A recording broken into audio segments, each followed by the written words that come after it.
This homeless girl runs screaming and crying until she finds a millionaire and says the following words: "My mum jumped off the bridge." He decides to help, and 2 hours later what they find floating is shocking. Comment your opinion and subscribe to the channel to support my work. The rain lashed against the windows of the imported car as George drove through the dark streets of downtown. The dashboard clock read 11:42 p.m. and the thick drops of water made visibility almost nil. His fingers drummed nervously on the steering wheel. Another exhausting day of endless meetings that seemed to drain his vital energy. At 57, George had achieved everything money could buy. His house in the most upscale neighborhood of the city was practically a museum of solitude, decorated with expensive works of art that no one but him admired. Silence was his only constant companion. He braked sharply when the traffic light turned red, and that's when he saw her. A little girl, no more than 6 years old, was sitting alone at a bus stop. Her soaked clothes clung to her thin body, and her bare, dirty feet dangled in the air. Something about that scene made his stomach churn. The light turned green, but George couldn't move. His eyes remained fixed on the little girl, hugging a dirty doll to her chest. The rain continued to fall mercilessly, and there was no one else around. No adult, no guardian. Let others deal with it, he thought, trying to ignore the tightness in his chest. That's what he always did, paid his employees well to handle problems, kept a safe distance from any drama. But when he finally mustered the courage to step on the gas pedal, the child's voice cut through the air like a razor. "My mom jumped off the bridge!" The words hit him like a punch to the gut. George looked in the rearview mirror and saw that the girl was still there, motionless, her gaze lost on some distant point. His hands trembled as he pulled the handbrake and got out of the car, letting the rain soak his Italian suit. "Where is your mother, little one?" he asked, approaching cautiously. The girl looked up at him, large, dark eyes, filled with a sadness that no child should know. "In the river," she replied simply, clutching the doll even tighter. She said she was going to fix everything, that she was going to make the pain go away. George felt his blood run cold.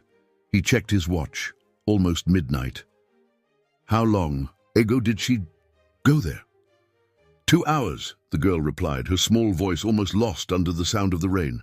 "She left me here and told me not to leave, that she would be right back." The businessman ran a hand through his graying hair, now completely soaked. His entire life was based on avoiding emotional involvement. Solving problems with money was easy. Just write a check, make a transfer. But there, in front of that abandoned child, something inside him began to crumble. "What's your name?" he asked, trying to keep his voice steady. "Shirley," she replied, pronouncing the name hesitantly, as if she weren't used to saying it. "Shirley, I need to check something. Do you trust me to go to the river? I promise I won't hurt you." The girl studied him for a few seconds before nodding slightly. There was no fear in her eyes, perhaps because, at that moment, there was nothing left to fear. George helped her into the car, turned the heater on full blast, and drove in silence to the nearest bridge. His heart pounded in his chest as he parked. "Stay here," he asked, but Shirley was already opening the door, determined to follow him. The rain had eased a little when they reached the riverbank. The murky water flowed violently, and some branches and logs accumulated near the shore. That's when he saw it, a dark shape caught among the branches. His stomach churned when he recognized the shape of a body. Shirley remained silent beside him, holding his hand tightly. She didn't cry, didn't scream. She just squeezed the doll tighter against her chest and whispered, "I knew it." The next few hours passed in a blur. George called the authorities, who arrived quickly. The body was recovered and identified. Dolores Williams, 32 years old, unemployed for 8 months, Shirley's mother. While the police asked questions and the paramedics confirmed the death, George watched Shirley sitting in the back seat of his car. The girl seemed to have aged years in that single night, her gaze carrying a weight that no word could express. "We need to take her to a shelter," said one of the officers, approaching with a notepad. "It's standard procedure in these cases." George felt something strange in his chest, a mixture of revolt and protection that he had never experienced before. He looked at Shirley again, so small and alone, and the words came out of his mouth before he could stop them. "She's staying with me tonight." The officer raised his eyebrows, surprised, but George was already filling out forms, presenting documents, using his name and influence to secure temporary custody of the girl. He was wealthy, respected, had a clean record. No one dared either question his intentions. By the time they finally arrived at his mansion, it was past 3 in the morning. The housekeeper, awakened in a hurry, prepared a warm bath and clean clothes for Shirley, who allowed herself to be cared for without saying a word. Her eyes, however, never stopped following George, as if she feared that he too might disappear. At any moment, lying in bed in one of the guest rooms, Shirley finally seemed to relax a little. George sat on the edge of the bed, watching her small face against the soft pillow. "You're safe here," he said, more to himself than to her. "Will you sort everything out tomorrow?" Shirley didn't answer, but her fingers tightened around the doll. There was something in her silence that bothered George deeply, something that went beyond the trauma of that terrible night. When he finally retreated to his own room, George couldn't sleep. He stood looking out the window, watching the rain that continued to fall outside, weaker now. How does a woman reach the point of giving up like that, of abandoning a child? How much despair would it take to take such a definitive step? The questions tormented him, but there was something else. An uncomfortable feeling that he was missing some important detail. Something in Shirley's eyes, in her silence, in the way she refused to let go of that old doll. The sun was already beginning to rise when George finally understood. This wasn't just a story of despair and abandonment. There was something darker there, something that needed to be uncovered. And now that Shirley was under his care, even temporarily, he couldn't simply ignore it. The man who had always solved everything with money now found himself facing a problem that no amount of money could solve. And as the day slowly dawned, bringing with it the promise of more revelations, George knew that his life had changed forever on that rainy night. Breakfast was served on the dining room table, but Shirley barely touched her food. Sitting in a chair too big for her size, she kept her eyes fixed on her plate, as if lost in thoughts she couldn't, or didn't want to, express. George watched her from across the table, trying to understand what was going on in that child's head. In just a few hours, his organized and solitary life had been completely transformed. The mansion, once silent as a museum, now felt different with the presence of that small figure. "You need to eat something," he said, trying to sound gentle. It was strange. He wasn't used to dealing with children. His words were usually reserved for business meetings, where each sentence was calculated for maximum effect. Shirley looked up briefly, but soon returned her gaze to the plate. The old doll remained in her lap, her small fingers clutching the toy as if it were her only connection to the world. "Mrs. Davison," George called, and the housekeeper appeared promptly. "Please, prepare something different for Shirley. Maybe she'd like some pancakes." But before Mrs. Davison could answer, Shirley murmured something so low that it was barely audible. "Mum always made oatmeal." It was the first time she had mentioned her mother since the previous night. George felt his heart clench. Mrs. Davison, with the wisdom of someone who had raised 3 children, immediately understood. "I'll make a special oatmeal for you, dear," she said with a warm smile, "the way your mum used to make it." Shirley didn't answer, but her shoulders relaxed a little. George realized that he would need Mrs. Davison's help. She seemed to know. instinctively how to deal with children, something he had never learned. While they waited for the oatmeal, the phone rang. It was from the police department, informing him that they would need Shirley's statement. George felt a wave of protectiveness wash over him. "She's just a child," he said firmly. "She's been through a terrible trauma. Can't you wait a few days?" "Mr. George," replied the officer on the other end of the line, "I understand your concern, but we need the details while the memory is fresh. It's important for the process." Process, the word bothered him. What process? Wasn't it a clear case of suicide? After hanging up the phone, George returned to the dining room. Shirley was eating the oatmeal slowly, while Mrs. Davison arranged. Some toys she had found in the attic, remnants from when George's nephews, now adults, used to visit the mansion.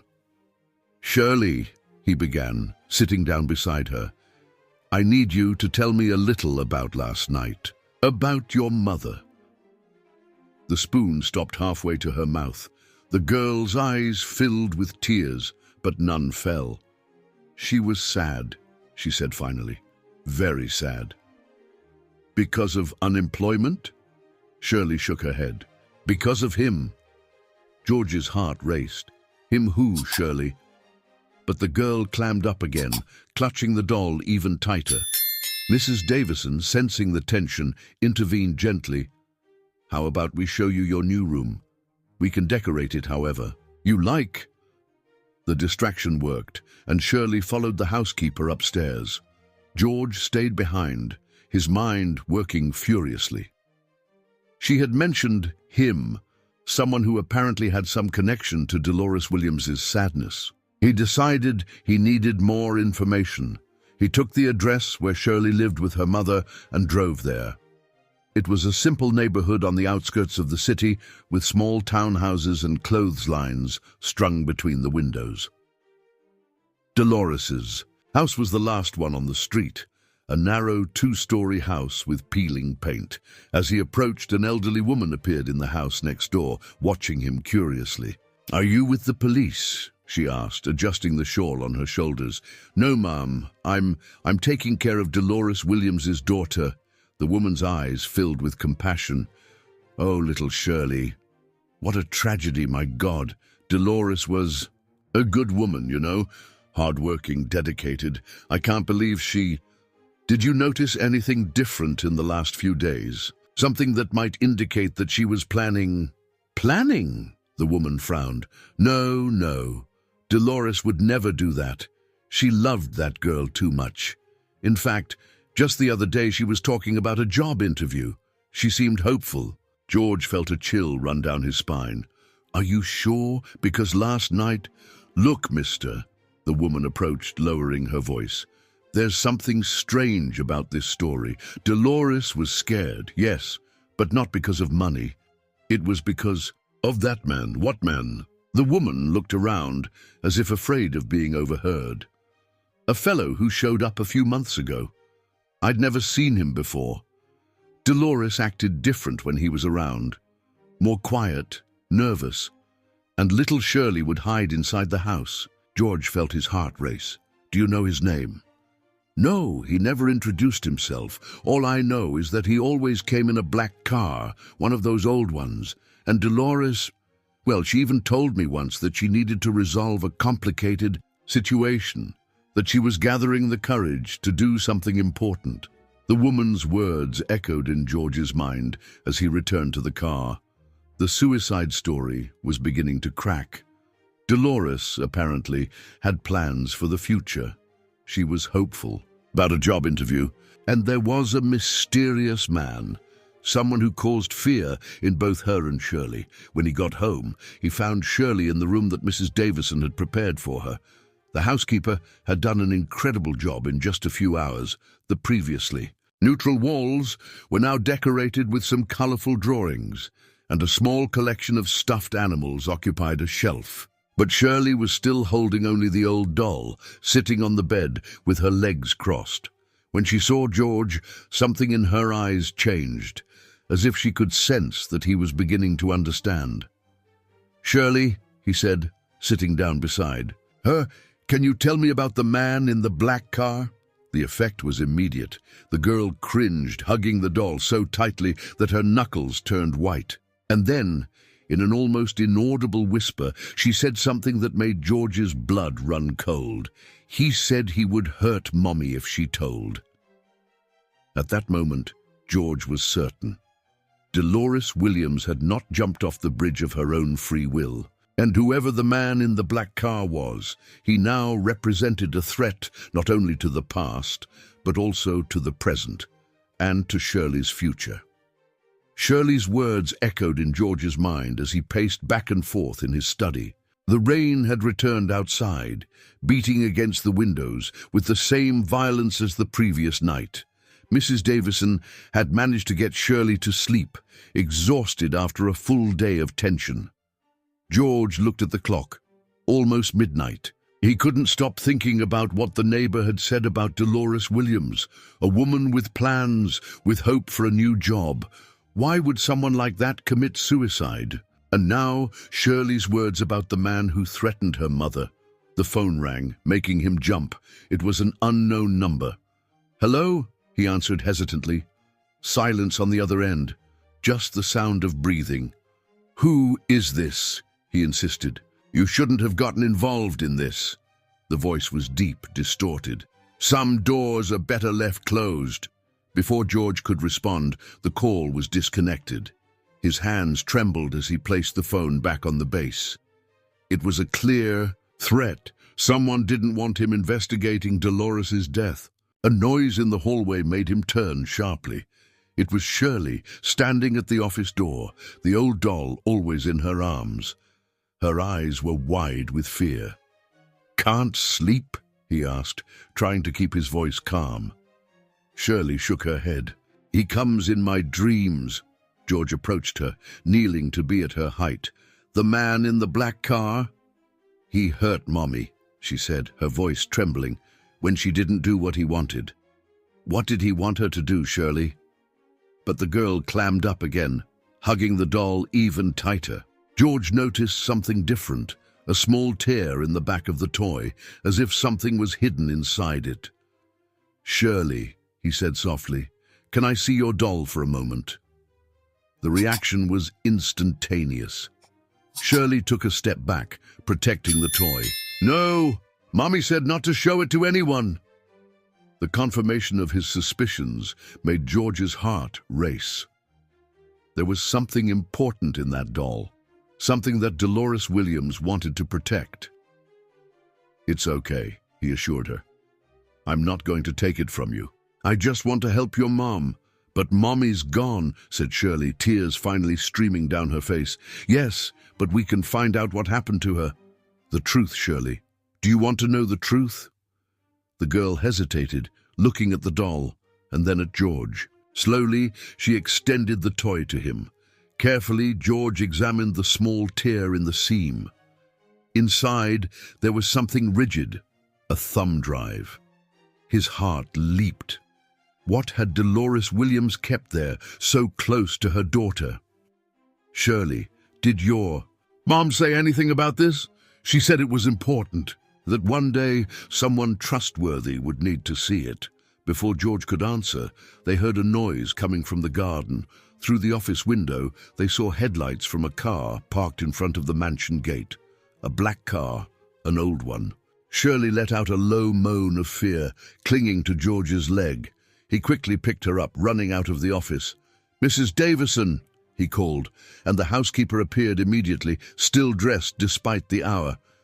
"Take Shirley to the back guest room. Lock the door and don't open it to anyone but me."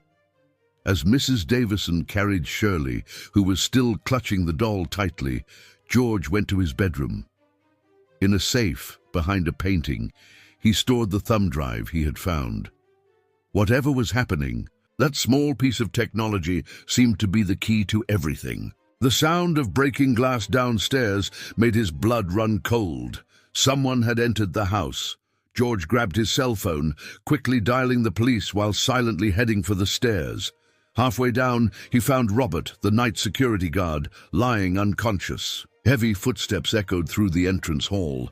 George hid behind a pillar, his heart beating so loudly that he feared it could be heard. "Search everything," ordered a deep voice, the same one from the phone call. "The doll has to be somewhere." They didn't know that Shirley was with Mrs. Davison. They didn't know about the thumb drive in the safe. There was still a chance. Carefully, George began to move towards the room where Mrs. Davison and Shirley were hiding. He needed to make sure they were safe. But then his cell phone vibrated, the police returning his call. The sound, although low, echoed in the silence of the house. "There's someone upstairs," shouted a voice. George ran. He heard heavy footsteps climbing the stairs behind him. He turned down one corridor, then another. The house he knew so well now seemed like a labyrinth. He managed to reach the door of the room where Mrs. Davison and Shirley were. He knocked 3 times, the code he had agreed upon with the housekeeper. "George," whispered Mrs. Davison from the other side, "open up quickly." The door opened and he entered, locking it again behind him. Shirley was huddled in a corner, trembling, but silent.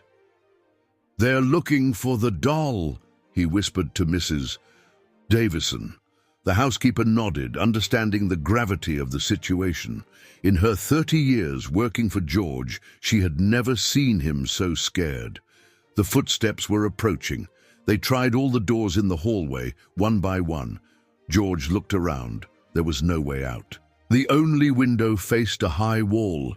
He was cornered, with a frightened child and an elderly woman to protect. That's when they heard it. Sirens approaching. The intruders heard it too. Hurried footsteps, curses, the sound of running down the stairs. When the police finally broke down the front door, the men had already fled, but they had left their message clear. They would not give up easily. Hours later, with the house full of police officers conducting forensics, George watched Shirley sleeping on the couch, exhausted. The doll still in her arms, guarding its precious secret. Looking at that child, who had already lost so much and was still in danger, George made a decision. It didn't matter who those men were or what they wanted. He would protect Shirley with his life if necessary. But first, he needed to find out what was on that thumb drive. What secret was so important that it led a mother to her death and put her daughter in danger? The answer was there, hidden inside an old doll. And when George finally discovered it, nothing in his life would be the same. The sunrise found George in his study, his eyes burning with fatigue as he stared at the computer screen. The thumb drive he had found in Shirley's doll was connected, but its contents were an enigma protected by a password. Each failed attempt increased his frustration. Mrs. Davison entered silently, bringing a cup of strong coffee. "You need to rest," she said, concern evident in her voice. "You've been awake for more than 24 hours. "I can't rest, Mrs. Davison," he replied, running his hands over his tired face. "Not until I know what Dolores Williams kept here. It must be something big for them to have broken into the house like that." The housekeeper placed the cup on the table and sat down in the chair opposite him. In her 3 decades working for George, she had never seen him like this, so involved, so determined by something other than business. "How is Shirley?" he asked, realizing that he hadn't seen the girl in hours. "Sleeping finally. It took a long time to calm down after the break-in, but there's something you need to know." Mrs. Davison hesitated, as if choosing her words. She was talking in her sleep, calling for her mother and mentioning a name. George leaned forward, suddenly alert. "What name?" "Ricardo." She kept saying, "Ricardo, no, please." And she seemed really scared. The name hit George like a lightning bolt. Ricardo. Why did it sound familiar? Then he remembered he had read something about him in the police documents from Dolores's death. He stood up abruptly, going to the file that the police had left. He flipped through it quickly until he found it. Ricardo Mendez, the last person to see Dolores Williams alive, according to witnesses. At the time, he claimed that he only saw her passing by on the street. "Mrs. Davison, I need you to stay with Shirley. I'm going to pay a visit." The housekeeper grabbed his arm.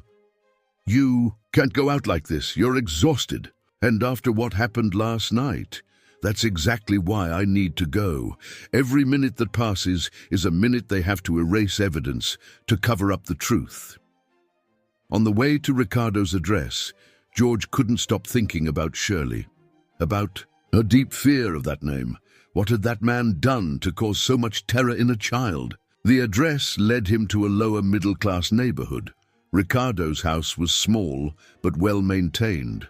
An old black car was parked in the driveway, exactly as Dolores's neighbor had described.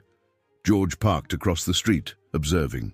There was no movement in the house, but something in the air made him feel watched. He took out his cell phone and, using his contacts, began to research Ricardo Mendez. The information started arriving via text message. Ricardo worked as a security guard at a local company. No criminal record, but there were records of 2 domestic violence complaints filed and dropped for lack of evidence. The complainants had mysteriously withdrawn their accusations. As he read, a woman came out of the house next door. George recognized her expression, the same fear he saw in Shirley's eyes. She kept looking over her shoulder as she hurried to her car. Making a quick decision, George followed her. The woman stopped at a small coffee shop a few blocks away. He entered, soon after, sitting down near her. "Ma'am," he called softly, "excuse me for bothering you, but I need to ask you some questions about your neighbor, Ricardo Mendez." The woman paled visibly. "I don't know any Ricardo," she said, getting up. "Please," insisted George. "It's about Dolores Williams, the woman who died last week." She stopped, her hands trembling slightly. "Are you with the police?" "No. I'm taking care of her daughter, Shirley, and I need to understand what happened."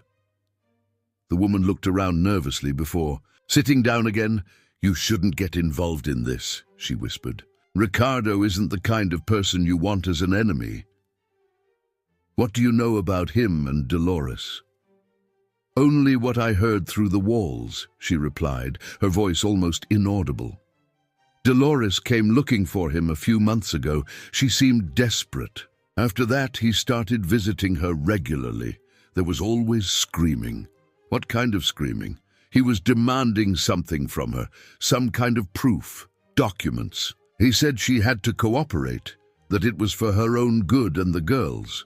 The woman swallowed hard. "On the night you know, he was there. I heard a loud argument. Maria screamed that she was going to report everything, that she had proof. After that, she turned up dead in the river," George finished, feeling his stomach churn. The woman nodded, tears in her eyes. "Ricardo came home late that night. His clothes were wet." George felt a chill run down his spine. The pieces were beginning to fit together.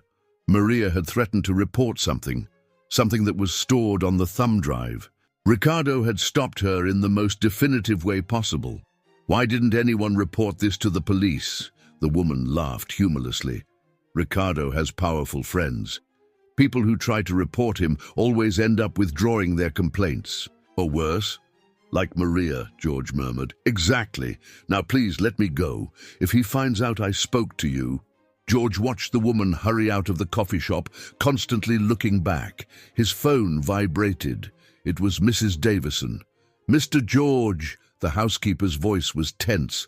"Shirley woke up screaming. She's very agitated. She said she saw the bad man through the window." "I'm coming back now," he replied, already getting up. "Don't leave her alone for a second." On the way back, his mind raced. Ricardo was clearly involved in Maria's death. The thumb drive must contain something extremely compromising, something worth killing for. But when he arrived home, he found something that chilled his blood. On the front door, pinned with a knife, was a note. "Last chance. Hand over what Maria stole, or the girl will join her mother sooner than you think." George tore the note off with trembling hands. They knew about the thumb drive, and now Shirley was in danger, more than ever. He ran upstairs to the room where the girl was with Mrs. Davison. Shirley ran into his arms as soon as she saw him, sobbing. "He was there," she said through tears. The man who hurt Mommy.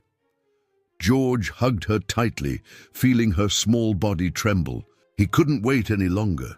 He needed to find out what was on the thumb drive before it was too late. "Shirley," he said softly, "I need you to try to remember. Did your mother say anything about a password? Something special between you?" "Two?"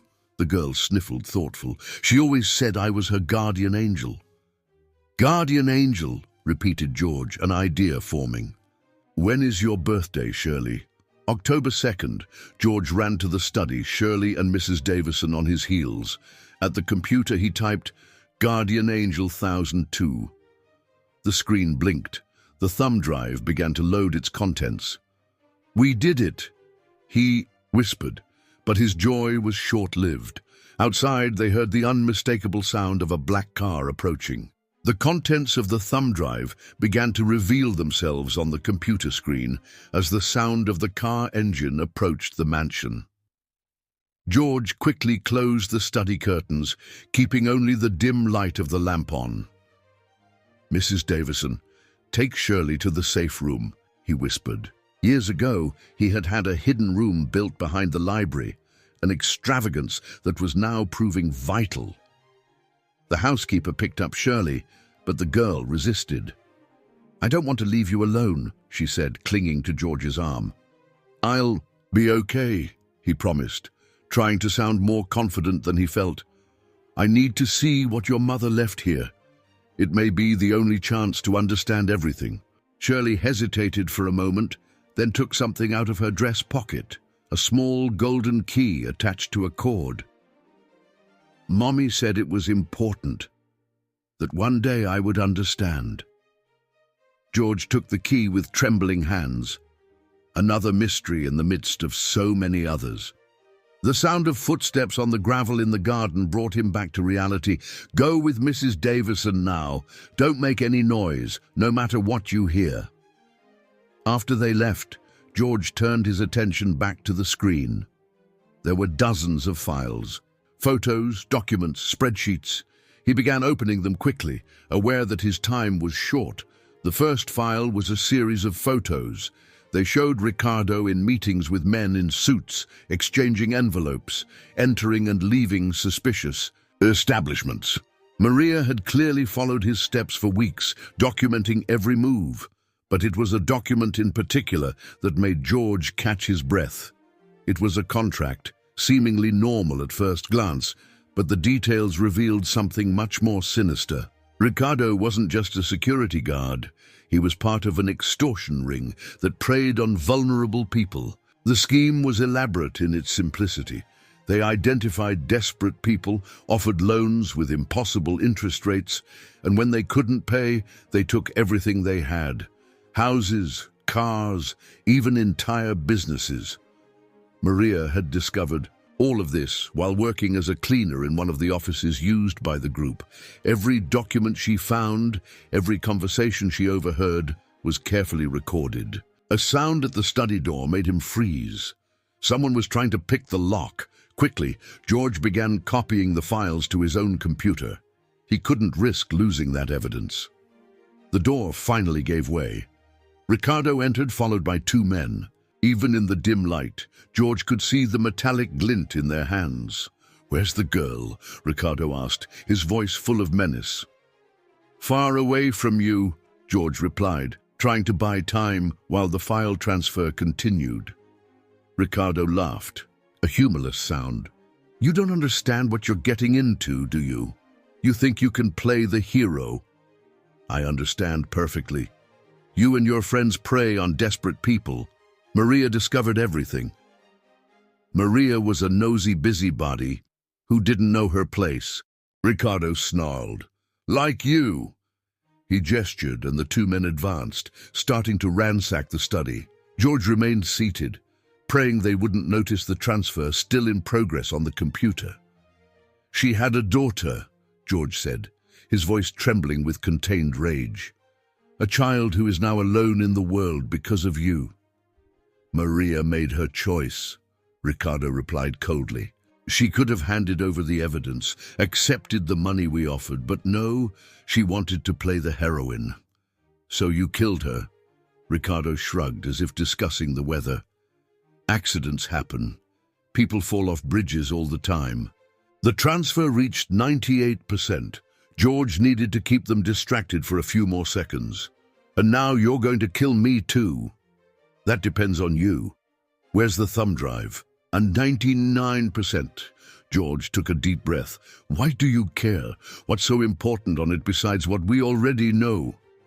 Ricardo's smile faltered for a moment. You haven't opened all the files, have you? You haven't seen the full list, the names. 100%. Transfer complete. What names? George asked, but was interrupted by one of the men. Boss, it's not here. We've searched everywhere. Ricardo approached George, his eyes blazing with fury. Last chance. Where's the thumb drive and where's a girl? At that moment, a noise from downstairs caught everyone's attention. Footsteps, voices. Ricardo gestured and one of the men left to check. George used the distraction to press a small switch under his desk. A silent alarm connected directly to the police. Another extravagance that was now proving useful. You know what Maria's mistake was? Ricardo said, his voice dangerously soft. She thought she had time, that she could gather more evidence, build a perfect case. She didn't realize that every day that passed was a day closer to death. And what's my mistake? George asked, trying to keep his voice steady. Thinking you can stop us. We're bigger than you imagine. We have people everywhere. Why do you think the police closed Maria's case so quickly? The man who had left returned hurriedly. Boss, someone's breaking in through the back door.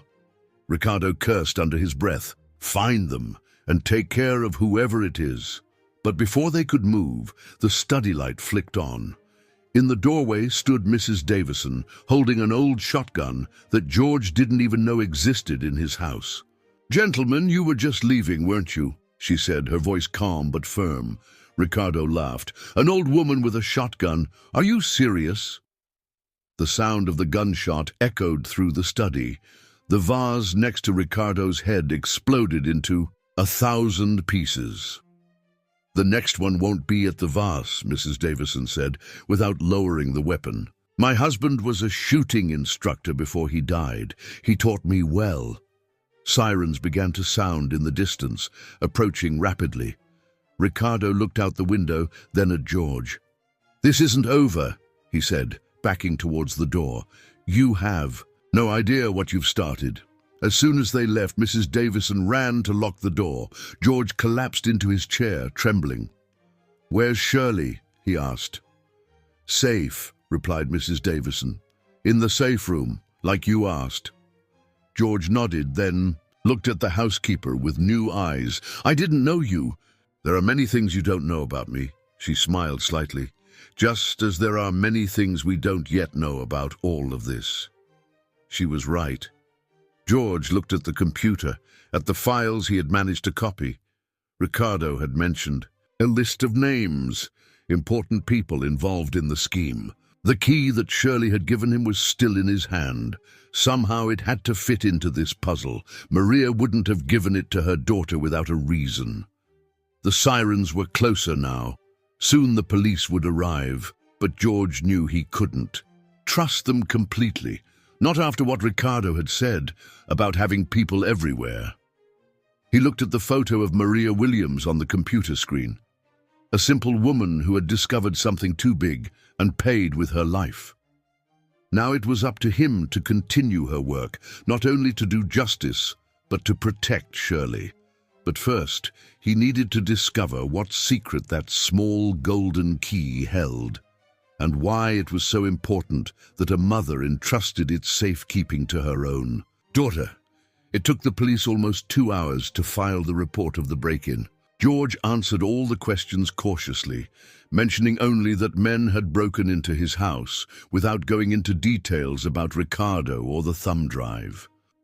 The suspicion planted by Ricardo about having people infiltrated in the police made him tread lightly. When the officers finally left, it was past midnight. Mrs. Davison had prepared some calming tea and was now sitting with Shirley in the kitchen, the girl still trembling slightly as she held her cup with both hands. George stared at the small golden key that Shirley had given him. It was old, with delicate details engraved in the metal, the type of key you don't see anymore these days. "Shirley," he called softly, sitting down beside her, "do you know where this key came from?" The girl nodded slowly. "It was from Mommy's secret box. She kept it under the floorboard in her bedroom. And do you know what was in that box? Papers. Old pictures, but Mommy never let me see it properly." Shirley paused, frowning as if trying to remember something important. "There was one day she cried a lot looking at the box. That was when the bad man started coming to our house." George exchanged a meaningful look with Mrs. Davison. "And where is that box now?" "Mommy hid it. She said it was very important, that one day I would understand." Shirley lowered her voice, as if sharing a secret. "She said that if something happened to her, I should give the key to someone trustworthy." "And do you trust me?" George asked, feeling a lump in his throat. Shirley looked him in the eyes with a seriousness that seemed beyond her years. "Mommy always said you can see in people's eyes if they're good. Your eyes are sad, but they're good." Mrs. Davison dabbed at a tear, getting up to prepare more tea. George felt something warm and heavy in his chest, a mixture of gratitude and responsibility. "Shirley, do you remember where your mom hid the box?" The girl hesitated. "She took it to work. She said no one would look for it there." "And where did she work?" "At a big house with a garden. She cleaned there every week." Shirley paused, thinking. "It had a funny name at the entrance. Rose Mansion, I think." George felt his heart race. Rose Mansion was an old mansion in downtown, now transformed into a cultural center. Maria must have worked there as a cleaner. "Mrs. Davison," he called. "Can you stay with Shirley tonight? I need to check something." The housekeeper looked at him with concern. "You're not thinking of going there now, are you? After everything that's happened?"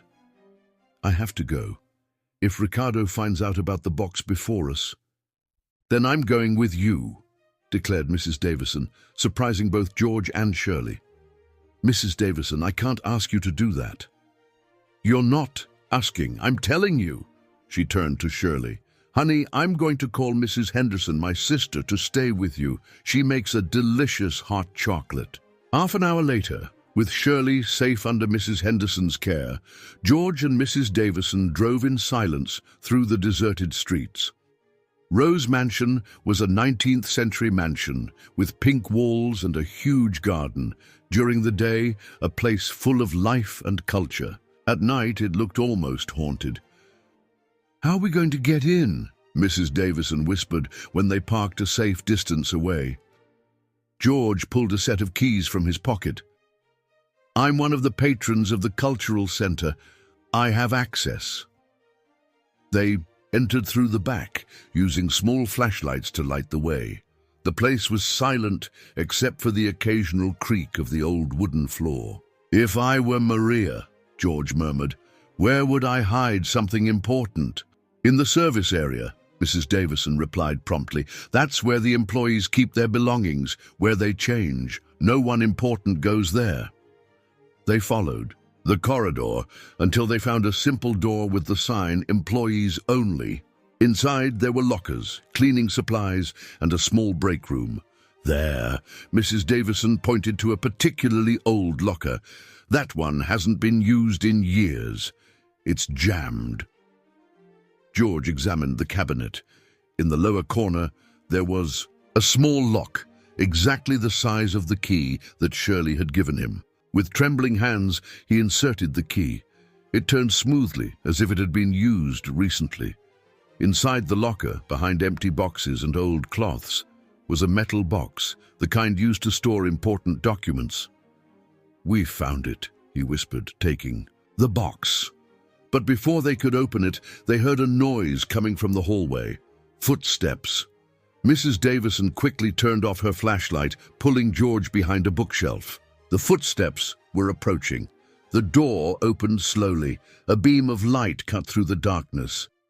"Are you sure she'd keep something here?" asked a male voice that George didn't recognize. "Ricardo said she spent a lot of time in this room," another voice replied. "She must have hidden it somewhere." George held the box against his chest, barely daring to breathe. Mrs. Davison beside him had her hand inside her purse, probably holding the shotgun she had used earlier. The men began to ransack the room, knocking over cleaning supplies, opening lockers. They were getting closer to the hiding place. It was then that something unexpected happened. An alarm began to sound, loud, insistent. "Shit!" cursed one of the men. "It must be security." "Let's go," said the other. "We can't get caught here." The footsteps hurried away. When the sound disappeared, George released the breath he hadn't even realized he was holding. "How?" he began, but Mrs. Davison was already showing the small device in her hand, a car alarm remote. "Always works," she said with a small smile. They left the building quickly, the box safe in George's arms. Only when they were in the car, several blocks away, did he dare breathe normally. "What could be inside that's so important?" Mrs. Davison asked. "I don't know," George replied, looking at the metal box, "but Maria died to protect it, and now we need to find out why." They drove home in silence, each lost in their own thoughts. Shirley was asleep when they arrived, the half-finished cup of hot chocolate on her nightstand. In the study, with the door locked, George finally opened the box. Inside, there were old photos, documents yellowed with age, and a thick sealed envelope. But it was a newspaper clipping that caught his attention. It was from 15 years ago and showed a photo of a young Ricardo alongside several prominent businessmen in the city. The headline read, "New project promises to revitalize downtown area." On the back of the clipping, in Maria's shaky handwriting, was a note. "They destroyed lives to build fortunes, and now they will pay for it." George felt a chill run down his spine. What Maria had discovered was much bigger than a simple extortion scheme. It was a story of decades of corruption, destruction, and ruined lives. And somewhere among those papers was the proof she considered important enough to die protecting. The sun was beginning to rise when George finally managed to organize all the contents of the box on his desk. Mrs. Davison had taken Shirley and Mrs. Henderson to the guest room, insisting that everyone needed to rest. But he couldn't stop, not now that he was so close to understanding everything. The documents told a story that made his stomach churn. 15 years ago, the city council had announced a major project to revitalize the downtown area. Areas considered blighted would be transformed into modern commercial centers. On paper, it looked like progress arriving. The reality, as Maria had discovered, was much darker. Among the papers were statements, some handwritten, others typed, from families who had lost everything. The scheme was always the same. First came the pressure to sell the properties for paltry sums. When they refused, the accidents began. Small fires, mysterious vandalism. For those who still resisted, then came Ricardo, offering loans to cover the losses. The interest rates were impossible to pay, and people ended up losing everything, exactly as planned. But what caught George's attention the most was a thin folder hidden at the bottom of the box. Inside were old photos of a family, father, mother, and a little girl. With a shock, he recognized the child. It was Maria. The photos showed a simple but well-maintained house with a small garden in front. In the last image, the house was on fire. On the back, a note in shaky handwriting. "The day I lost everything, March 12th, 2008. "My God," whispered George. Maria hadn't discovered this story by chance. She had lived it. Her own family had been one of the victims. A noise at the door made him jump. It was Mrs. Davison, bringing a cup of coffee. "You need to rest," she said, placing the cup on the table. Then her eyes fell on the scattered photos. "That's Maria," George confirmed, "when she was a child. Look at this, Mrs. Davison." He showed her the documents, explaining what he had discovered. The housekeeper listened attentively, her face growing paler. "So that's why she was able to gather all this evidence," Mrs. Davison said finally. "She knew where to look because she had gone through it." "And Ricardo must have discovered the connection," George continued. "That's why he started pressuring her. He knew she was investigating." Mrs. Davison picked up one of the photos, examining it closely. "Wait a minute. I know this place." "How so?" "That house was in the St. Joseph neighborhood, right? Near the old church?" George quickly consulted the documents. "Yes, exactly. Why?" "Because that land now belongs to the Santos Enterprise Group. In fact, that entire block belongs to them. They built a huge shopping mall there." The name made George freeze. The Santos Group was one of the largest business conglomerates in the city, and its chairman, Alexander Santos, was often praised as a visionary who had transformed blighted areas into modern centers.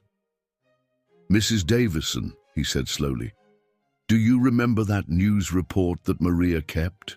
The photo of Ricardo with the businessman." He rummaged through the papers until he found the clipping, and there it was, Alexander Santos next to Ricardo, both smiling for the camera. "It wasn't just an extortion scheme," George murmured. "It was a much bigger plan. They used Ricardo and his men to force people to sell or lose their properties. Then the Santos Group bought everything for a fraction of its real value and built their multi-million-dollar developments." Mrs. Davison finished. A cry from the hallway interrupted the conversation. It was Shirley, in the middle of another nightmare. Mrs. Davison quickly went to comfort her, leaving George alone with his turbulent thoughts. He now understood why Ricardo was so desperate to recover that evidence. It wasn't just him who would be incriminated.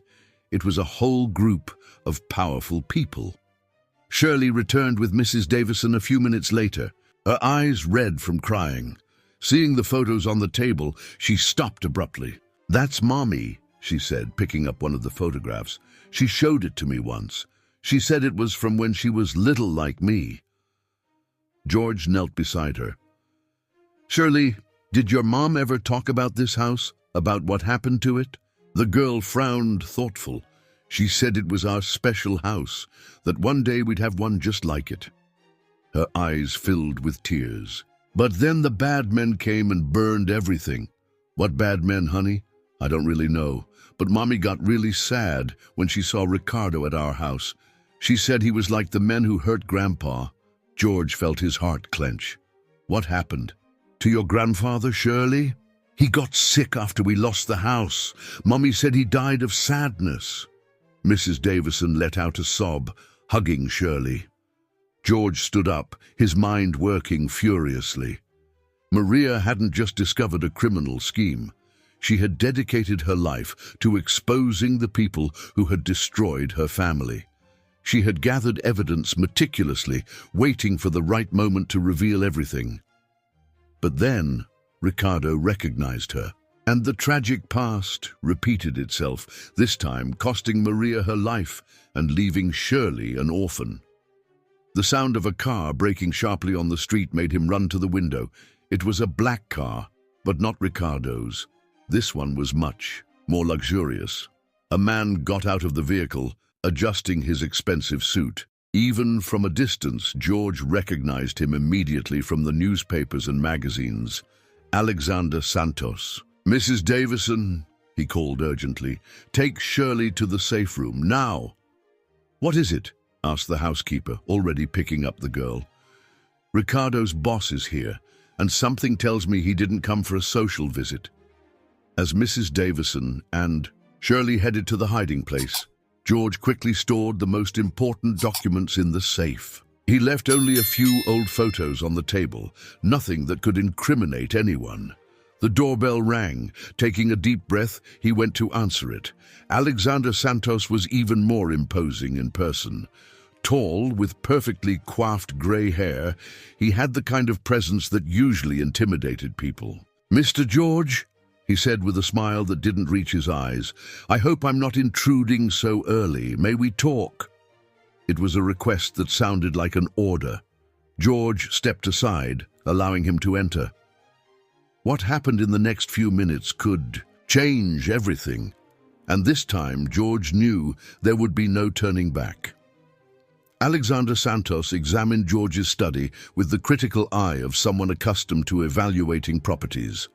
His eyes passed briefly over the photos on the table, the same ones that George had deliberately left in sight. "Lovely house," he commented, sitting down without waiting for an invitation.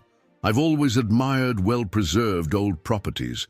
They tell stories, don't you think?" "Some stories are harder to hear than others," George replied, remaining standing. "Like the story of that house in the St. Joseph neighborhood, for example." Alexander's smile faltered for a fraction of a second. "I don't know what you're talking about." "I think you do." George picked up one of the photos from the table.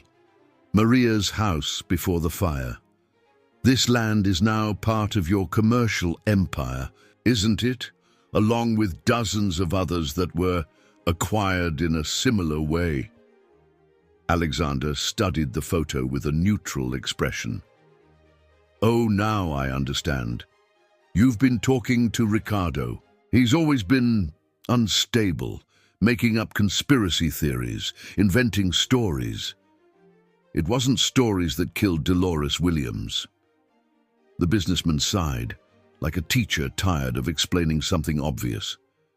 "Her death was a tragedy, of course, but accidents happen. People commit suicide.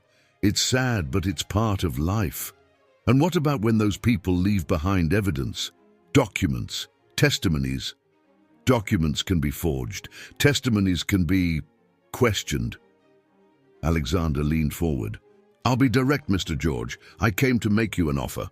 I'm not interested. You don't even know what I'm going to offer." He pulled an envelope from his inside coat pocket. "Inside here is a check with a considerable number of zeros. It's yours, no questions asked, no conditions. Just forget this story. Hand over what Maria stole and go on with your life." George felt a wave of nausea. "And her daughter, Shirley? Am I supposed to forget about her too?"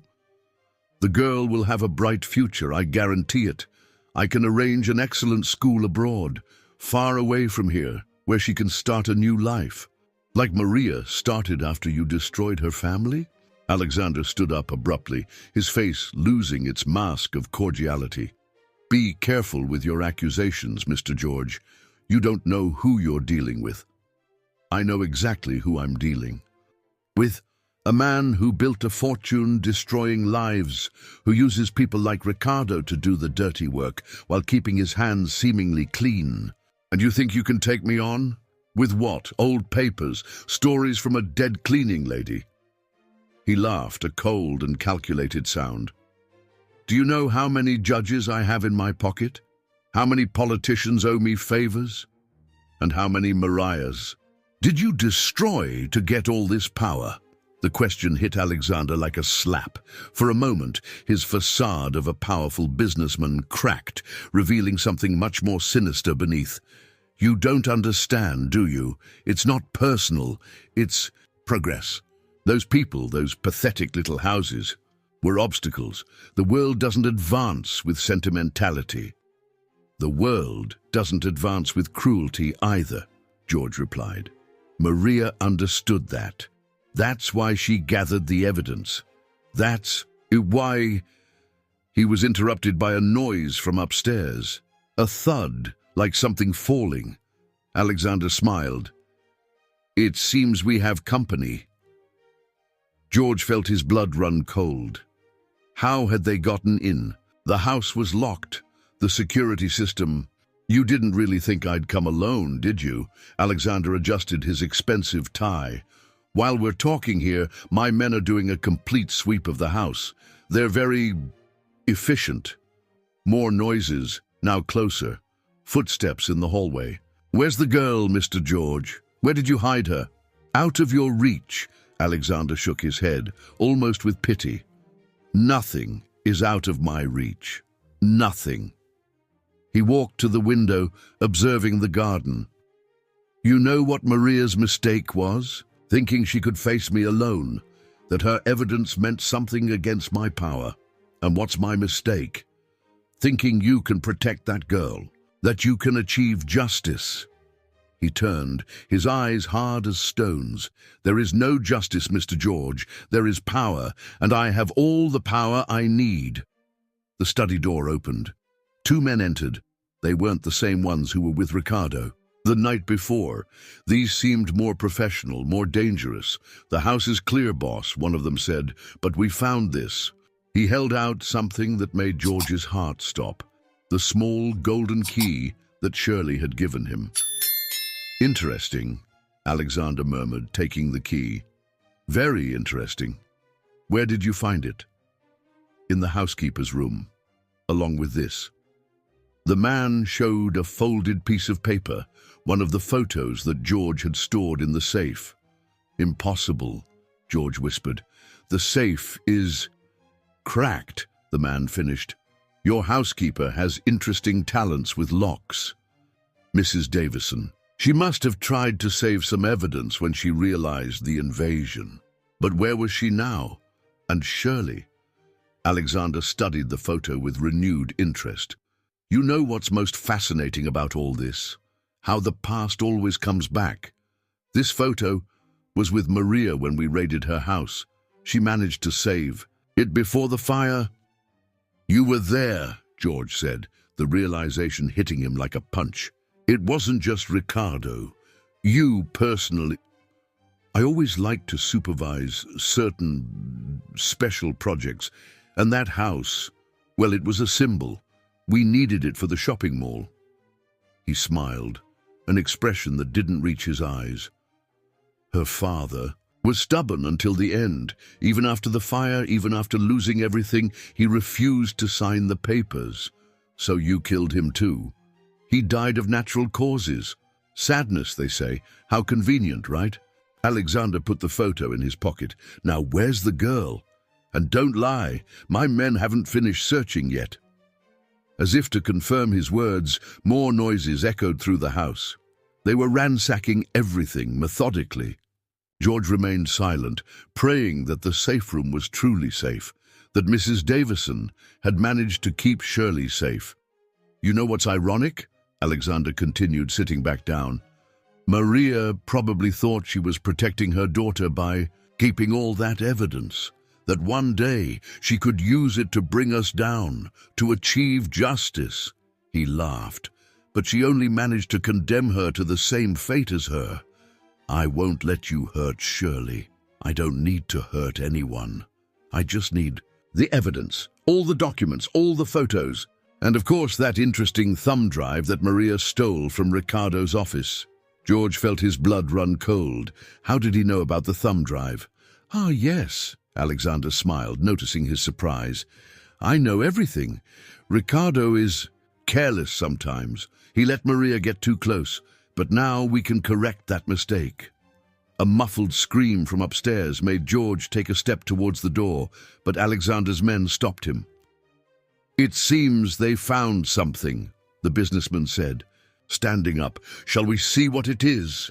The scream came from the third floor. George was forced to climb the stairs in front of Alexander's men, his heart pounding in his chest. Each step seemed to take him closer to a nightmare. In the upper hallway, they found signs of a struggle. A broken vase, crooked pictures on the wall. Mrs. Davison had resisted. The door to the master bedroom was ajar, and from inside came the sound of furniture being dragged. "We found her, boss," said a man coming out of the room. "The old housekeeper. She was trying to hide some documents." Alexander entered first. Mrs. Davison was sitting in a chair, her hands tied behind her back. Her face was marked by a cut on her eyebrow, but her eyes still flashed with fury. "Mrs. Davison," Alexander said softly, I've heard a lot about your loyalty. It's an admirable quality. But it can also be dangerous. Go to hell, Mrs. Davison replied, spitting at his feet. Alexander carefully cleaned his Italian shoe on the rug. Where's the girl? What girl? The businessman sighed, as if he were genuinely disappointed.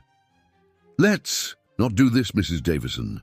We know Shirley is here. The question is, where exactly? Mrs. Davison remained silent, her defiant gaze fixed on Alexander. One of the men approached her, cracking his knuckles. No, George shouted, stepping forward. She doesn't know anything. I took Shirley somewhere else last night. Really? Alexander raised an eyebrow. Then why would we be conducting such a thorough search if we believe that? At that moment, another man entered the room. Sir, we found something interesting in the study. A recent file transfer on the computer. Alexander's smile widened. Ah, so you managed to copy the files from the thumb drive. Excellent. Where's the original? George remained silent. The man holding Mrs. Davison tightened his grip on her arm, making her groan in pain. Stop, please, George pleaded. The thumb drive is in my safe. I'll get it for you. No, Mrs. Davison shouted. George, don't do it. Maria died to protect that evidence. And you want to die too, Mrs. Davison? Alexander approached her, his voice dangerously soft. You want George to carry that guilt?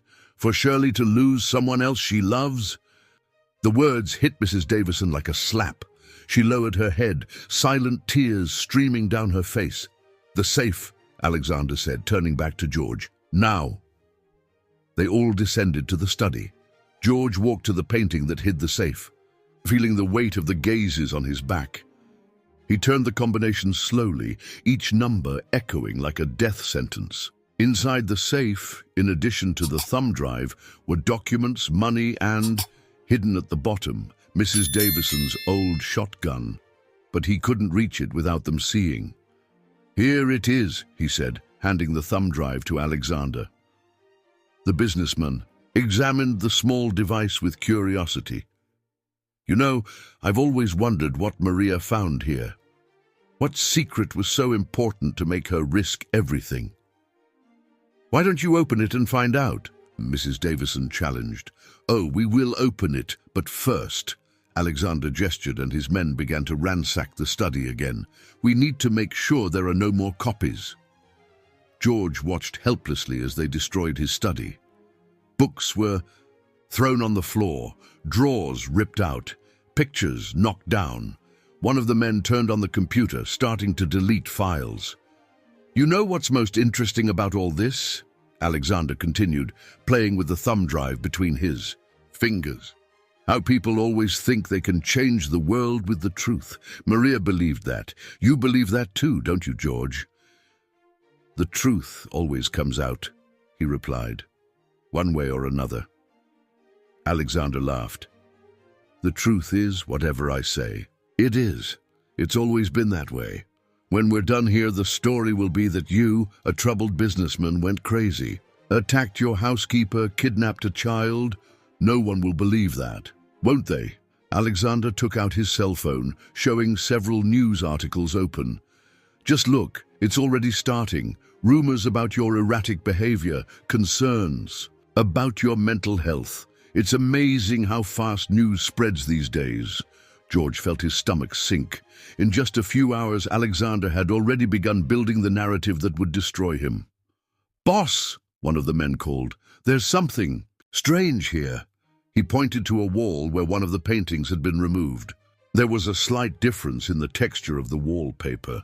George's heart stopped. That's where the entrance to the safe room was. Alexander approached, studying the wall with interest. Very ingenious. A hidden door, perhaps. He began tapping, lightly on the wall, looking for a hollow spot. The sound changed subtly in certain places. No, whispered Mrs. Davison, her voice broken. Alexander smiled. I think we've found our hiding place. Open it up. The men began examining the wall, looking for an opening mechanism. George looked at Mrs. Davison, then at the still open safe. The shotgun was there, hidden, but even if he could reach it, A soft click sounded through the room.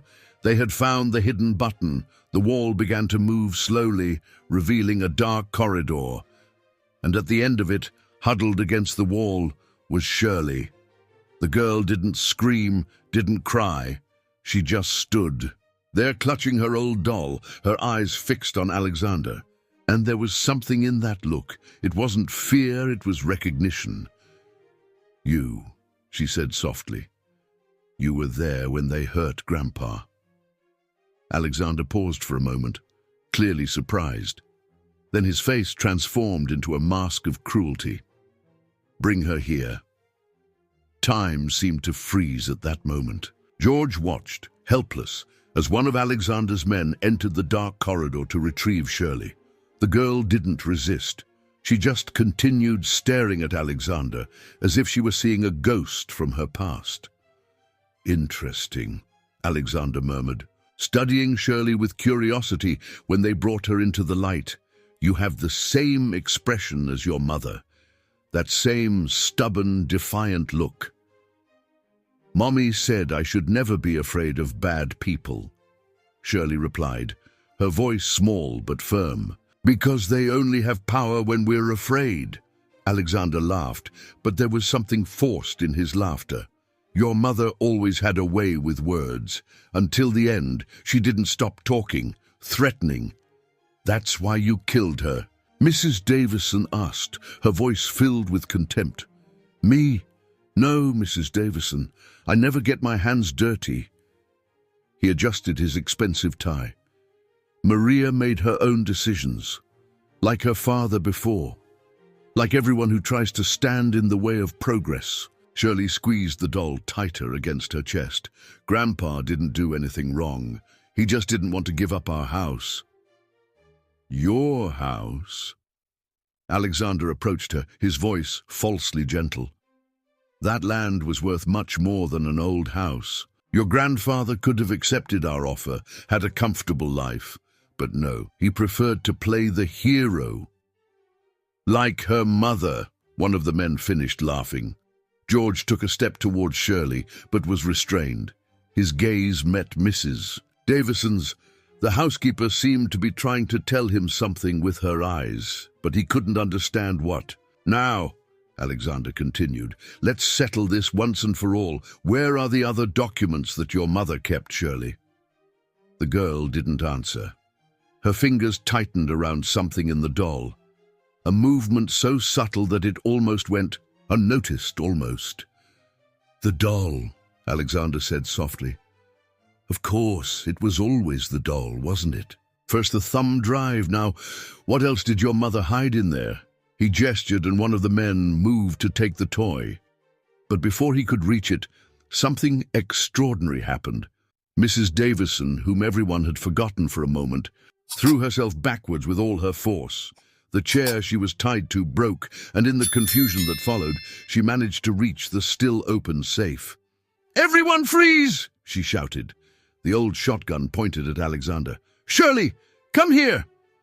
The girl ran behind Mrs. Davison. Alexander's men drew their guns, but the businessman gestured for them to wait. "Mrs. Davison," he said, smiling, "very impressive. But look around you.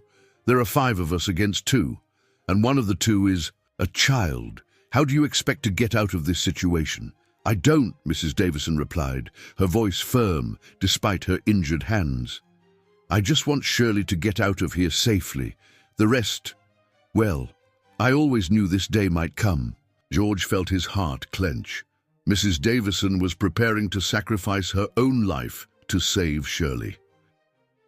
"It doesn't have to be this way," Alexander said. "No one has to get hurt. Just hand over the doll, the documents, and we can all go on with our lives." "Like Dolores Williams went on with hers?" Mrs. Davison asked bitterly. "Like her father went on with his? They made their choices." "No," Shirley interrupted, her voice surprisingly clear. "You made your choices. You chose to hurt people. You chose to burn our house. You chose to hurt Mommy." Something changed. In Alexander's face, a shadow of something that might have been remorse, or perhaps just irritation at being confronted by a child. "You don't understand anything, little girl. The world is more complicated than that." "I do understand," Shirley replied. "Mommy explained everything to me. She showed me the pictures. She told me the stories. That's why she kept everything in the doll, because she knew that one day I would understand." She took a step forward, still protected by Mrs. Davison, and began to open a small zipper hidden in the back of the doll. From inside, she pulled out a small memory chip. "Here," she said. "Mommy put everything here, all the meetings she recorded secretly, all the conversations, even that night." Alexander lost color. "What night?" "The night you came to our house when Mommy said she was going to tell everything to the police. She was recording. She recorded everything." A heavy silence fell over the room. George looked at the thumb drive that Alexander was still holding. That was just one part of the story. The real treasure, the most important evidence, was on that small chip that Maria had hidden in her daughter's doll. "Impossible," Alexander murmured. "We checked. We searched everywhere."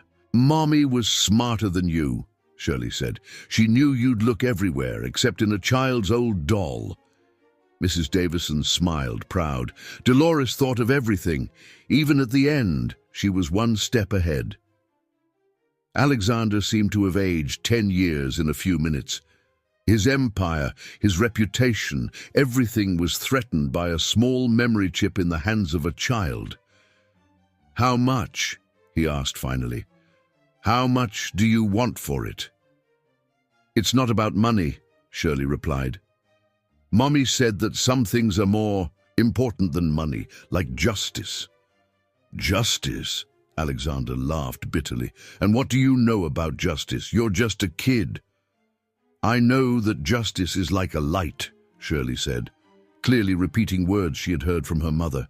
"It may take time, but it always finds a way to appear." At that moment, several cars stopped abruptly in front of the house. Sirens sounded softly and voices began to call from outside. "Police! We have the house surrounded!" Alexander's face twisted into a mask of fury. "What did you do?" "I didn't do anything," George said. "But maybe Dolores thought of that too. Maybe she programmed something to happen if the chip was removed from the doll."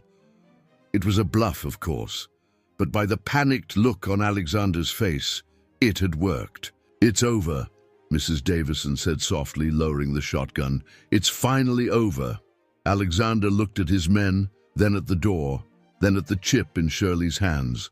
For a moment it seemed like he was going to try something desperate. But then his shoulders fell, and all his pose of a powerful man crumbled. From outside, the voice on the megaphone continued. "Alexander Santos, we have a warrant for your arrest. Come out with your hands up." "How?" he asked, his voice almost a whisper. "Dolores had friends," Mrs. Davison replied. "People who believed in her, who were waiting for the right moment. She knew she wouldn't be here to see it, but she made sure the truth would come to light one way or another." Shirley took another step forward, looking directly into the eyes of the man who had destroyed her family. "Mommy said that one day you'd pay for everything she promised, and Mommy always kept her promises." The next few minutes unfolded as if in slow motion. The room was invaded by police officers, and Alexander and his men were apprehended without resistance. The businessman, now without his mask of power and arrogance, seemed smaller, almost pathetic as he was handcuffed. Mrs. Davison hugged Shirley protectively, the old shotgun forgotten on the floor. George watched the scene with a mixture of relief and disbelief, still trying to process everything that had happened. Among the police officers, an older man stood out. He approached Shirley with a gentle smile, kneeling to be at her height. "Hi, little one," he said softly. "I'm Detective Miller. I was a friend of your mother's." Shirley's eyes widened in recognition. "The man in the pictures," she said. "Mommy had pictures of you in the yellow envelope." The detective nodded. "Your mom and I worked together for a long time, gathering evidence. She trusted me, but we needed to wait for the right moment. We needed to be sure, Detective Miller said. Is that why you did nothing when she died? Mrs. Davison asked, her voice filled with sorrow. That was the hardest part, Miller admitted, standing up.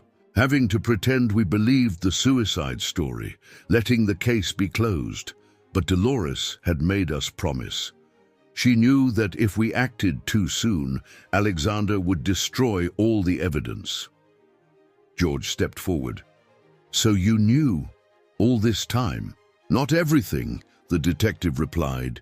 Dolores was careful, compartmentalized the information. We knew she had important evidence, but we didn't know exactly what or where it was. She only told us that when the time came, her daughter would know what to do. Shirley clutched the doll to her chest. Mommy made me memorize everything. She said that one day, when I saw the bad man again, I'd know it was time. And how did you know it was today? Mrs. Davison asked. Miller smiled. Dolores prepared everything. The chip in the doll has a locator. When it was removed, a signal was sent automatically to us. She knew that would only happen if Shirley was really in danger. At that moment, Alexander, who was being led away, stopped abruptly. You don't understand, he said, his voice trembling with rage. Everything I did, all the people I hurt, it was for progress, for the city. Those people were in the way, hindering development. Development? Mrs. Davison repeated with contempt. Is that what you call destroying lives? They were necessary sacrifices. Like my mother, Shirley asked, her voice small but firm. Like my grandfather. Alexander looked at her, and something in his face changed. For a moment, the mask completely fell away, revealing not a powerful businessman, but a man consumed by his own ambition. Your mother, he began, then stopped as if the words were caught in his throat. She shouldn't have gotten involved, shouldn't have started investigating. I offered her money, offered her a deal. But she didn't want money, Shirley finished. She wanted justice. Justice? Alexander spat the word like poison. Justice doesn't build cities. It doesn't create jobs. It doesn't bring progress. No, Detective Miller agreed, but it's the only thing that differentiates us from animals. And today, finally, it will be served. As Alexander was being led away, George noticed something strange on his face. Tears. The man who had destroyed so many lives, who had ordered Dolores's death, was crying. Why? George asked, unable to contain himself. Why are you crying now? Alexander stopped again, looking back. Because she won, he said simply. Dolores won, even in death. Planned everything, thought of everything. It was supposed to be impossible. I had all the power, all the money, all the connections. But she had something stronger. What? Mrs. Davison asked. Love, Shirley replied, surprising everyone. Mommy said that love is stronger than any power, because power ends, but love goes on. The girl's words hung in the air like a final sentence. Alexander was taken away, along with his men, and silence returned to the house. Detective Miller approached Shirley again. Your mother left specific instructions about you, he said gently. Ask that when it was all over you could choose. You have a family waiting to receive you, people your mother trusted. But... No, Shirley interrupted, clinging to George's leg. I want to stay here, with Uncle George and Aunt Clara. George felt his heart clench. In a few days, that little girl had become part of his life in a way he never imagined possible. Is that possible? He asked the detective. Miller smiled. Dolores also foresaw that. Left all the necessary documents, just waiting for a signature. She must have seen something in you, Mr. George, even without knowing you. Mrs. Davison approached, hugging Shirley. So she stays? Can we be a family? If that's what everyone wants, the detective replied. Shirley looked up at George, her eyes full of hope. Do you want to be my dad? The question, so simple and direct, hit George like a wave. His whole world, once so organized and solitary, had been completely transformed in a few days. And now, looking at that little girl who had faced so much, he knew there was no turning back. "I do," he replied, his voice choked with emotion. "I want to very much." Mrs. Davison sobbed, hugging them both. Detective Miller watched the scene with a satisfied smile. "Dolores would be happy," he said softly. "She didn't get to see justice done, but she ensured a better future for her daughter. In the end, maybe that was the most important thing." Shirley pulled away from the hug for a moment, picking up her doll. Carefully, she opened a small hidden compartment in the back, different from the one that held the chip. From inside, she took out a photo. It was Dolores, smiling, with little Shirley in her lap. On the back, there was a message written in delicate handwriting. "My little one, if you're reading this, it means we did it. It means you were stronger than fear, stronger than them. I know I won't be there to see it, but know that in every moment of your courage, every small act of love, I will be present. I love you forever, Mommy." Shirley kissed the photo gently before putting it back in the doll. "Did Mommy plan this too?" she asked the detective. "Did she know I was going to find a new family?" "Your mother knew that love always finds a way," he replied, "even in the most unlikely places." George looked out the window where the last of the police cars were driving away, taking Alexander and his men. The sun was beginning to set, painting the sky in shades of pink and gold. It was a new beginning for all of them. The following weeks passed like a hazy dream. The arrest of Alexander Santos shook the entire city. Headlines screamed about the empire built on destruction, about families destroyed in the name of progress. Each day brought new revelations, new details of the scheme that Dolores had so meticulously documented. George watched it all from afar, focused on something much more important, building a new home for Shirley. The guest room had been completely transformed. The walls, once beige, now sported a delicate shade of pink, chosen by the little girl herself. Mrs. Davison had outdone herself, sewing new curtains and arranging every detail. One particularly. Sunny morning, while they were having breakfast on the porch, Shirley asked a question that caught George by surprise. "Can we visit the old house, where I used to live with Mommy?" George exchanged a look with Mrs. Davison, who immediately understood the complexity of the request. The house where Dolores and Shirley lived had been closed since the tragedy, preserved as part of the investigation. "Are you sure, dear?" Mrs. Davison asked softly. "It might be difficult." Shirley nodded, her eyes showing a maturity beyond her years. "Mommy always said that we can't run away from sad memories, that they're part of who we are." "She was very wise, your mother," George said, feeling a lump in his throat. Detective Miller, who had become a constant presence in their lives, obtained the necessary authorization. That same afternoon, they were standing in front of Dolores's little house. It was a simple but well-kept construction, with a small garden. In front, where some stubborn flowers were still struggling to survive. Shirley held George's hand tightly as they climbed the steps to the entrance. The inside of the house was exactly as Dolores had left it. Dishes in the sink waiting to be washed, a coat hanging on the chair, a half-finished cup of coffee on the kitchen table, as if its owner had only stepped out for a moment and could return at any instant. Shirley walked slowly through the rooms, touching objects, absorbing memories. In her old room, she stopped in front of a wall covered in drawings. "Mommy kept all my drawings," she explained, her voice small. "She said that each one told a special story." George observed the children's drawings, trees, houses, people holding hands. One in particular caught his attention. It showed a woman and a girl in front of a house on fire. "That's when Mommy told me about Grandpa's house," Shirley said. Noticing his interest, "She cried a lot that day, but she said it was important for me to know, so I would never forget." Mrs. Davison, who was examining some papers on the kitchen table, called them over softly. "Come see this."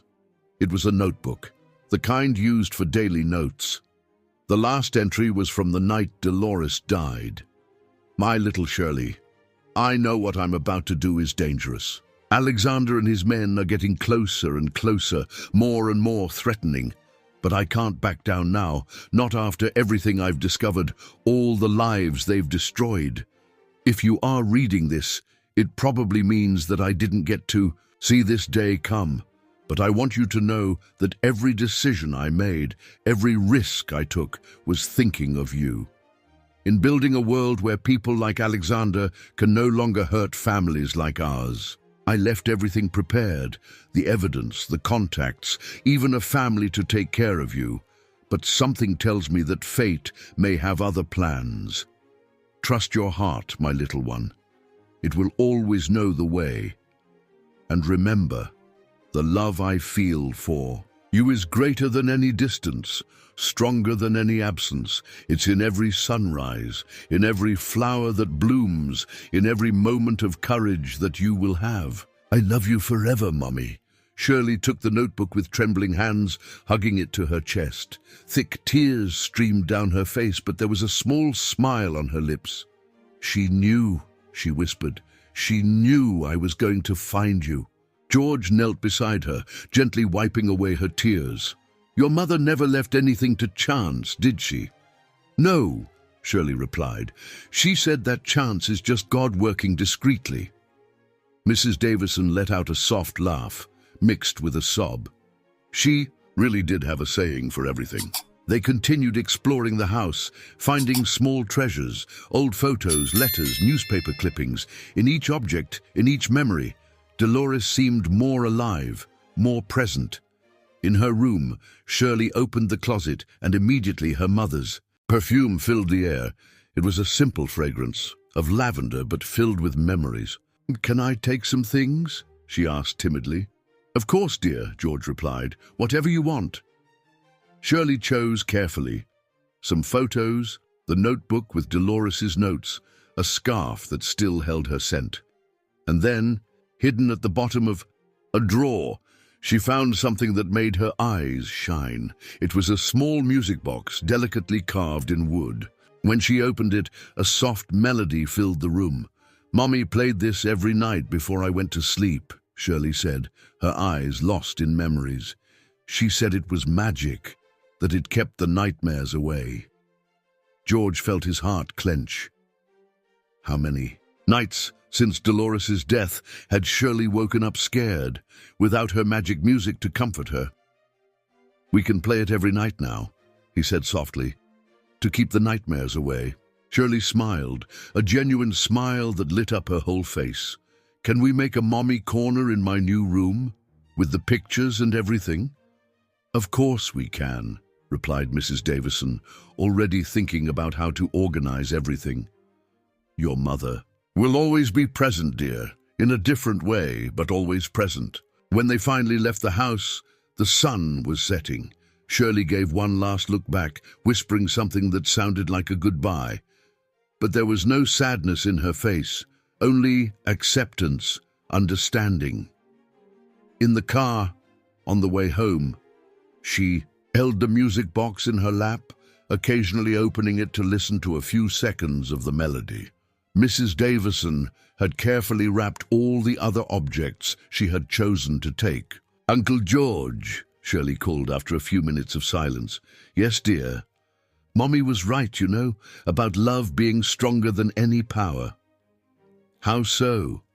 "Because Alexander had all the money in the world. He had important people on his side. He had everything, except love. And in the end, it was Mommy's love for me that made him lose everything." George felt his eyes fill with tears. How could such a small child understand something so profound? "And you know what else?" she continued. "Now I have even more love. I have Mommy's love, which is always with me, and I have your love too." Mrs. Davison in the back seat couldn't contain a sob. George gripped the steering wheel tightly, trying to control his own emotion. "You're right, little one. he said finally.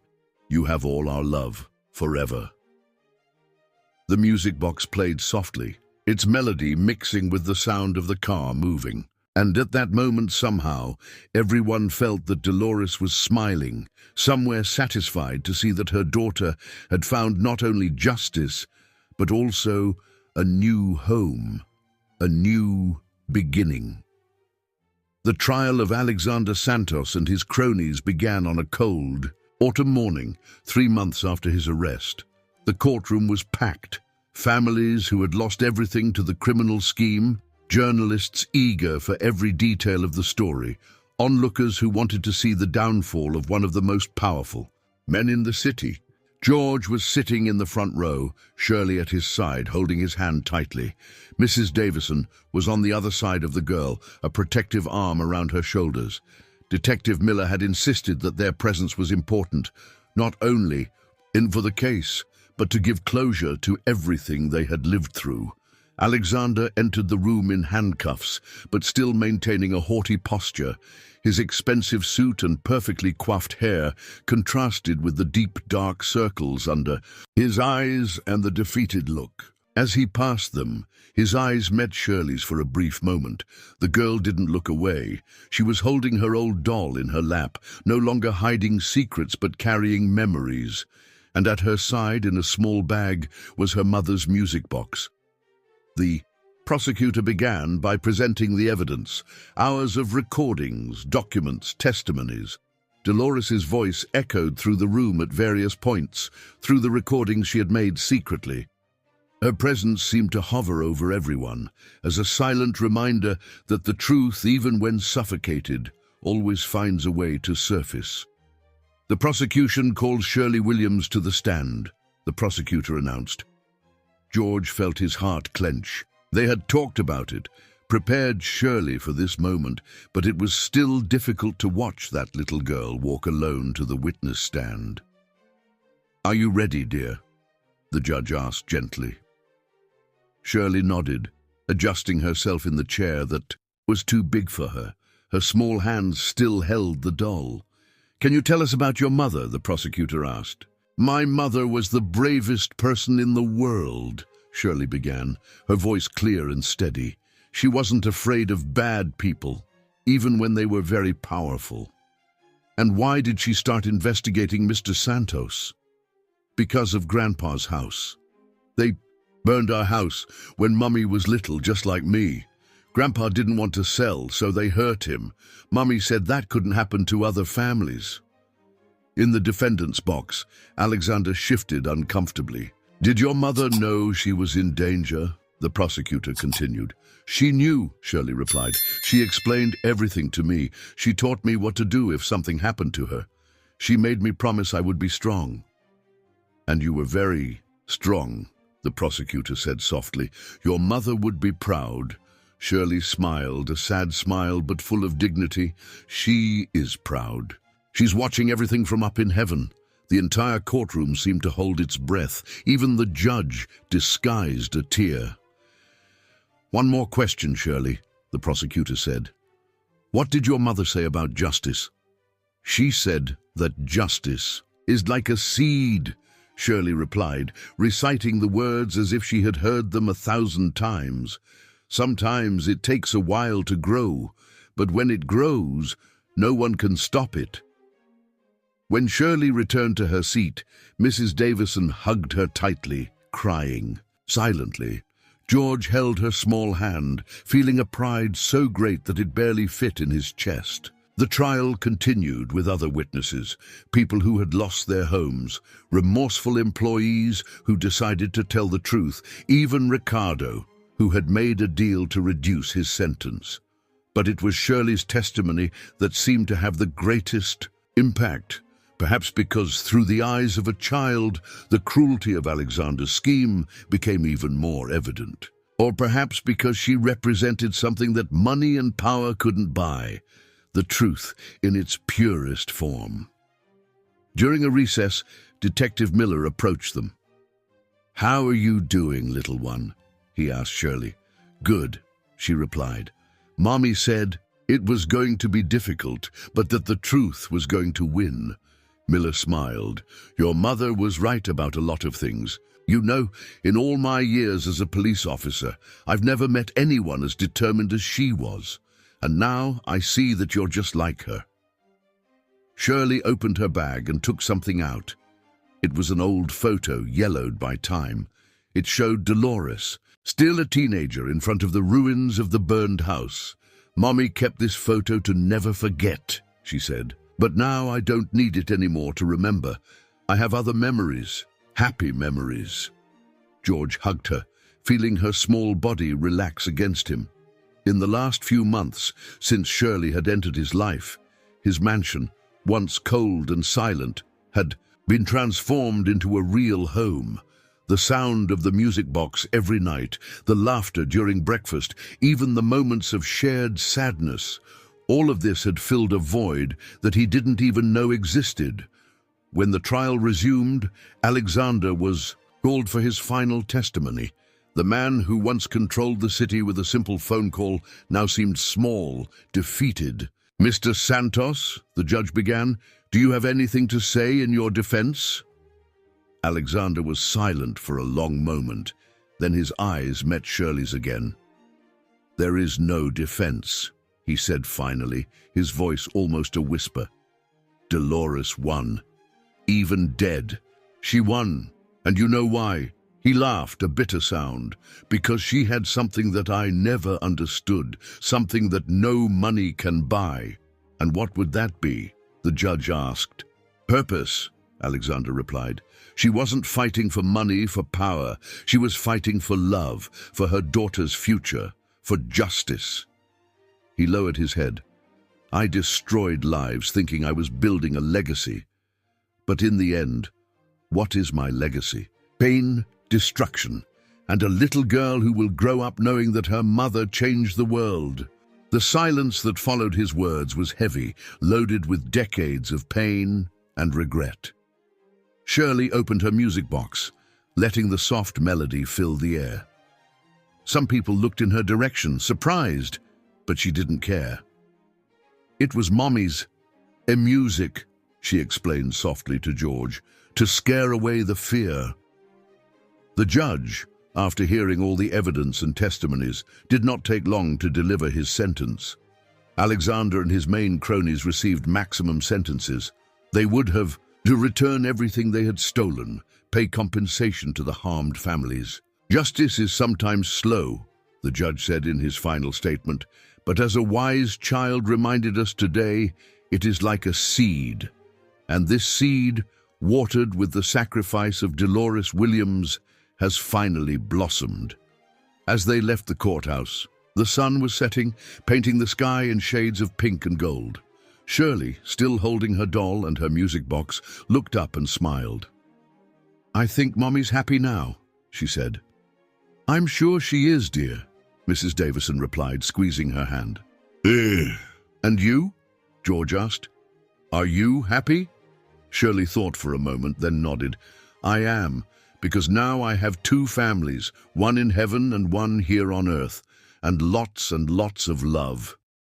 They got into the car, ready to go home. The music box played softly, its melody mixing with the sound of the engine, and somewhere Dolores Williams smiled, knowing that her daughter was exactly where she should be. A year had passed since the trial. George's mansion, once a place of solitude and silence, now overflowed with life. Shirley's laughter echoed through the halls, mixing with the clatter of pots and pans in the kitchen where Mrs. Davison prepared breakfast and the soft melody of the music box that still played every night. On that special Sunday morning, George watched from the window of his office as Shirley played in the garden. She had grown in the last year, not only in height, but in confidence, in joy. The shadows that once inhabited her eyes had given way to a glow of genuine happiness. Mrs. Davison entered the office, bringing a cup of coffee. You're thinking about her, aren't you? About Dolores? George nodded. Today is exactly 1 year since the trial. 1 year since Shirley showed us the true meaning of courage. The housekeeper smiled. her eyes also turning to the garden, where Shirley was now picking flowers. Dolores would be proud, not just of the justice that was done, but of how her daughter has blossomed. The sound of the doorbell interrupted the conversation. It was Detective Miller, who had become a frequent visitor to the house. He carried with him a folder and a meaningful smile. "Good morning," he greeted them. "I brought something you need to see." Shirley, who had run inside upon hearing the doorbell, approached curiously. Her hands still held the freshly picked flowers. "It's the latest news from the case," Miller explained, opening the folder. "Alexander Santos has agreed to make a full confession in exchange for a small reduction in his sentence. And there's something here that you need to know." He took a document from the folder. It was a statement written by hand by Alexander himself. George began to read aloud. "I need to confess something that has haunted me for years.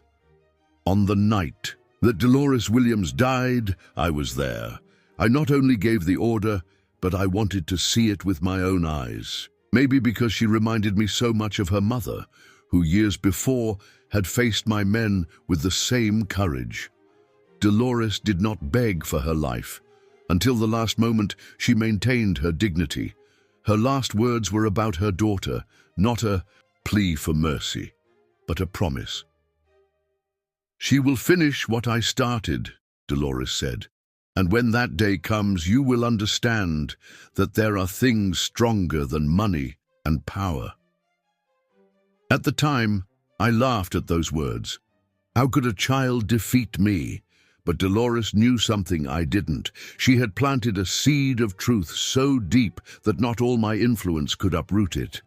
Now, sitting in this cell, I understand what she meant. It wasn't Shirley alone who defeated me. It was the love of a mother, so strong that it continued to act even after her death. It was the courage that Dolores passed on to her daughter, the same courage that I tried to crush so many years ago when I burned her family's house. It took me a lifetime to understand that you cannot kill the truth. It finds a way to sprout, like the flowers that grow in concrete. Dolores knew that, and her daughter, that little girl who faced my gaze in court without fear, is living proof of that truth. George stopped reading, his voice choked with emotion. Shirley, who had listened to everything in silence, approached and took the paper with her small hands. "Mommy knew," she said softly. "She always knew it was going to be." "Okay," Mrs. Davison wiped away a tear. "Your mother was an extraordinary woman, dear, and you're just like her." Detective Miller cleared his throat, clearly emotional as well. "There's one more thing. With Alexander's confession, we managed to recover almost all of the money. The families who lost their homes are being compensated, and..."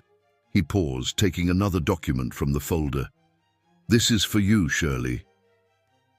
It was a deed. The land where her family's old house used to be, the one that had been burned so many years ago, was being returned. "The shopping center is going to be demolished," Miller explained, "and the land is yours now, yours and George's, legally." Shirley looked at George, her eyes shining with hope. "Can we build something there? Something Mommy would have liked?" George knelt beside her. "What do you have in mind, little one?" "A place for other kids who have lost their mommies," she replied. "With music, flowers, and lots of books. Mommy loved books." The idea touched the hearts of everyone in the room. A community center, a place of hope, born from the ashes of so much pain. "That's a wonderful idea," George said. "We'll call it the Dolores Williams Cultural Center, a place where other seeds of truth and justice can grow." Shirley smiled, that radiant smile that had become more and more frequent. She picked up her freshly picked flowers and began to distribute them to everyone in the room. "Mommy said that flowers are like hugs from nature," she explained, "and today I feel like she's hugging us really tight." That night, after Shirley had gone to sleep, soothed by the melody of her music box, George, Mrs. Davison, and Detective Miller were talking on the porch. "Sometimes I still wonder," George said, "how all of this was possible. How one woman, alone, managed to bring down an empire built on so much evil." "Dolores was never really alone," Miller replied. "She had Shirley's love, the strength of her truth. And in the end, that was more powerful than all of Alexander's money." Mrs. Davison smiled, looking at the stars. "You know what Shirley told me the other day? That she doesn't miss Mommy so much anymore, because now she understands that true love doesn't go away. It just changes places." "From heaven to earth," George completed, remembering the girl's words. The night breeze carried the scent of the flowers from the garden, a garden that had grown a lot in the last year, just like Shirley. The house, once a museum of solitude, was now a true home, filled with love and memories. In Shirley's room, on a special shelf, the old doll rested next to the music box, no longer guarding secrets but preserving memories. And on the wall, a photo of Dolores smiled, as if approving of everything that had happened. The truth had won, just as she always knew it would. And her daughter, that little warrior who had faced so much pain with so much courage, now had not only justice, but also a new beginning, a new family, a new home. The seed that Dolores had planted had not only grown, it had blossomed into something more beautiful than she could have imagined. Because in the end, as she always said, love is stronger than any power, more lasting than any empire, more true than any lie. And Shirley, sleeping peacefully in her new room, lulled by the music that her mother loved so much, was living proof of that truth, a truth that all the money in the world could not buy, that all the power could not silence. A simple but profound truth: love, when true, always finds its way.